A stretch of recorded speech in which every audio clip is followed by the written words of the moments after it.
can see the video, it's really absurd. That was the interior. And as you can see, the ceiling is a bombastic, big sculpture. And I asked the architect who he collaborated with, and he was really embarrassed because he said, I don't need any artist to collaborate. I make everything myself. It's only the party secretary that intervened and put some minor artists into my hotel. So he identified so highly with the hotel as if it's his own property and his own historic. These chairs are these typical examples. They're a mixture of Arne Jacobsen chairs, the most famous chairs for SAS Radisson Hotel in Copenhagen that was run by the Scandinavian airline. So they made some sort of Yugo SAS airline hotel chairs, which are somehow bad copies, built on sub-construction from an Italian factory that were not built in Italy, but in Yugoslavia anyway. So part of the chairs are produced for the Italian company, but then appropriated, and then they built their own, tops in their own interpretation. And interestingly, there was no problem of copyright then. It is a socialist country where everything belongs to everybody, so also the ideas belong to everybody. It is fun today because nobody can tell me who was the designer of many of the furniture. It looks like, but it's not exactly. It's not made by Hansen, but and so forth. And this hotel was part of a large complex where this was the center. There were bungalows. There was a cheap hotel. There was a entrance gate. There were bungalows again, and then Boris Magric said, Malinski is so boring because it had nothing, so we need a fisherman's village. So he asked one of the young people in the office that he should design a fisherman's village, that we have this attraction for our guests. Because if you're living in a super modern hotel, at night you have to go to the Canova. And a Canova doesn't fit into this architecture, so we built the village with a Canova here. And besides, we need some marina for the fancy boats. It's difficult here because you cannot bring them to any glorious old town because there is no one aside.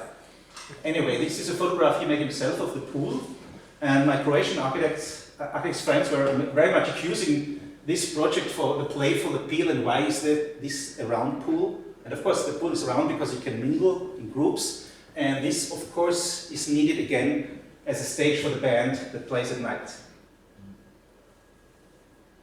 And these had been the so-called pets, so the special service girls. From the first generation, they were brought in from the US to educate the local staff, the American way of service. And a friend of mine is the proud son of one of these cook-based girls that worked there. But they said that it only worked for 3 years, then it was over, because, of course, former Yugoslavia and the Croatian Adriatic had been since ever a family place for middle-class families from domestic background, from Italy, Germany, and Austria. And they would much more love to go for a nudist camp, for a little boat, or for bed and breakfast than for a casino hotel with over-sexualized girls where nobody knows what to do in front of your children. Oh God! Anyway, strangely they disappeared. And there are rumors about the millions of dollars that Bob Guccione might have invested into this hotel that nobody ever knows what really happened. That is the sad status of the hotel today.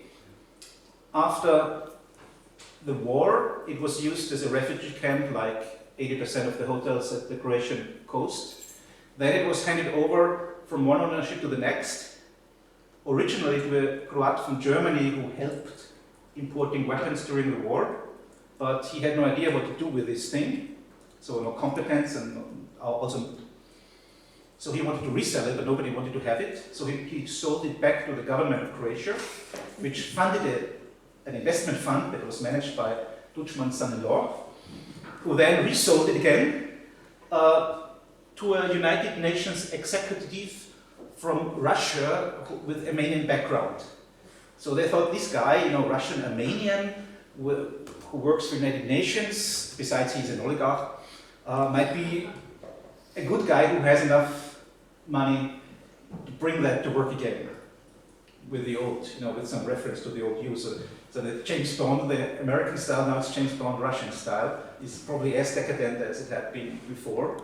But it turned out that this new owner is lacking all social competence because he's Russian. So he thought, I have purchased this, so I'm the owner. And if I'm the owner, I can do what I want to do with my property. It took a while that he learned that he's only the owner of the physic buildings on the ground that still belongs to everybody and nobody. And whenever he leaves his territory, he has to ask for permission. So he cannot build whatever he wants to build. So all his submissions failed, they were rejected. On the other hand side, the local population and the political players in charge hate him for his stubborn behavior, his arrogance. So therefore there is no way that they would move, and now they're desperately looking for some owner that has some social competence. And interestingly, they have owners like that. One is Luksic. I don't know if you know. During war, there had been some interesting rumors that the owner of the Bank of Chile, which is from Croatian descent, had organized weapons from Chilean army to be brought to Croatia. And later he was rewarded by Dutchman for supporting his home country, where he never was born, of course. And he got also rewarded with a bunch of hotels around Dubrovnik and later Plava Laguna and Zelena Laguna, and now it's the biggest company in the territory, run by, in the meantime, Luksic's grandson. Luksic's grandson is something like the new prince of Dubrovnik, who was born in Chile but repatriated somehow. And they really know how to play the game. Because they're bankers and know about finance, but they also know about a word that is not allowed in Croatia, corruption, because it doesn't exist. It's the same in Austria. Corruption just doesn't exist. We call it social competence. It depends how many people you make happy with your enterprises. And the other company which is very competent is this Austrian Balama Epic that I've mentioned before, because they also have this social competence. And from Balama Epic I know how it works, because they are in Vienna and you can talk to them and they're very proud how they operate these things. Of course they know that it was not a very open call how they got into ownership, because actually they made a fund for widows and veterans of the homeland war, which could very cheap buy shares very cheaply, but then the value crashed and some Croatian friends purchased all the shares, and so they got ownership of everything for almost nothing. But now they are owners, and owners is not so easy as they expected, but now they learned the lesson. All the upper class families of Istria are part of the board of the company. They stay there for 2 years, then they get a golden handshake, and the next members of these families got in this position. So everybody who could ever be of importance is hired and fired and has some significant role in the enterprise. On the other hand side, they also said they also have to show social competence towards the staff, because they learn the lessons. We have a hotel with blah blah blah beds. For that, we need an average of so much people in staff. But strangely, we have 5,000. Almost everybody at Borich works for us. This is strange. And in pre-war time, we had 2,000 more of seasonal workers from Vojvodina. So we had 7,000. So according to the books of economics of how to run a hotel, we could run the hotel with 1,500 easily. But who would kick out these people?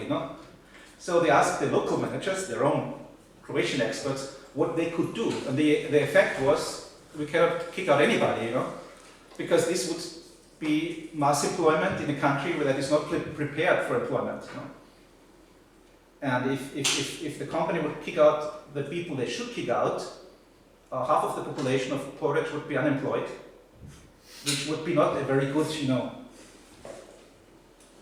develop a very good attitude towards the company. So what they do now in so-called post-socialist liberal times is that they keep full employment against all the rules of the economic books. And I think this is another aspect which is absolutely ironic about that period of time. And that is the photograph that I show in the exhibition. And we would argue that Croatia is very happy today that all these weird things like a war, like nepotism, corruption, legal insecurity and uncertainty, kept off all that people that could easily transfer the whole coastal landscape into some other thing. So Croatia is as beautiful as ever, to a large degree, because of all the things somebody necessarily needs to accuse, of course, for mismanagement. But as Austrians, we know that we did a bit the same after the Second World War. So we did everything that no German investor would, take grasp of our holy Tyrol mountains. Mm-hmm. And we defended, like, from movies, even with weapons against the Germans, or even worse, the Viennese.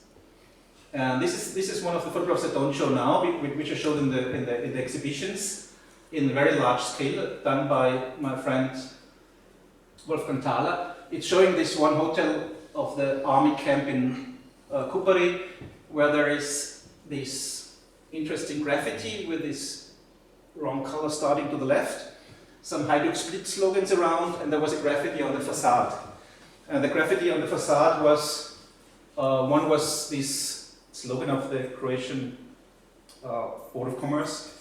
It's like Graz only by Croatian, which of course for people knowing the German history is a bit strange, so we would call it fascist. They call it, that's normal, it's patriotic slogan. And the other one is the slogan that I cannot reproduce. It was the slogan that was sprayed on all the burned houses in the Herzegovina that the Croats wanted to conquer to get their part of Bosnia in the Tuđman Milosevic deal. And so I was presenting this image, and there was a paper in the gallery mentioning that this is, I showed the beautiful photo of Hotelruinen and this one together as large posters, as a sort of, let's say, artistic transgression within a historic exhibition showing the two extremes, the beautiful hotel and this strange ruin with nationalist graffitis.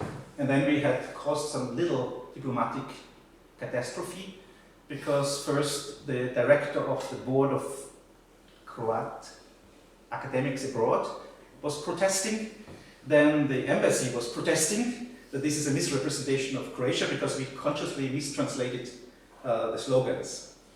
And then it was very interesting because then we brought all the people to the exhibition, which was very funny, of different former Yugoslav backgrounds, including Croats and others, that were then discussing about what this means, what is there.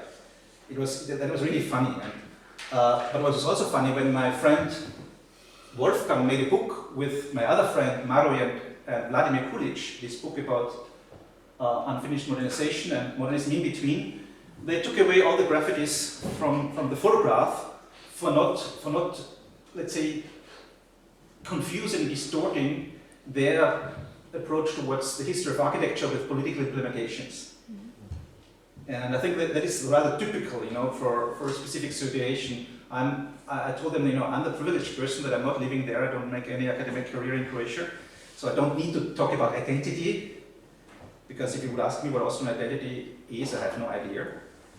Or what the nation stands for, I have also no idea. And it is interesting because it's an army property, that has this this labeling. And interestingly, last year they rechanged the graffiti. It seems as they hired somebody to paint it and to make a new graffiti. And the new graffiti is a typical teenager sexist, graffiti, Yugo style, some, what do you call it, beach blah blah blah, and I don't know, la fuck, blah blah. But it's made definitely exactly the same style. So if the municipality of the area or the tourist board, had hired the same graffiti artist, like we have problem, with perception outside. It's the year when we join the European Union, we have to show off a bit better, And so I think it's good evidence of the sort of smartness of behavior. Thank you.